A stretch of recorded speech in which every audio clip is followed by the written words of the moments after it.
pagkilala namin sa iyo bilang aming Diyos.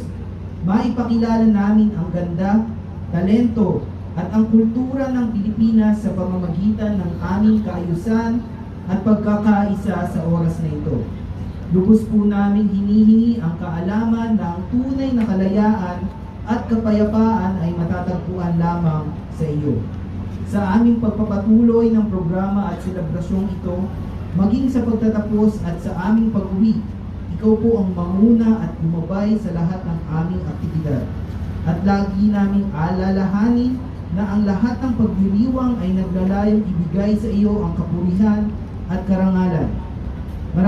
Marami pong salamat, Panginoon, sa grasya at habag mo sa katagumpayan ng makabuluhan at makasaysayang gawain na ito.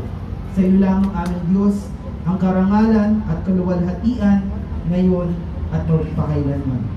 At ang lahat po ay magsabi ng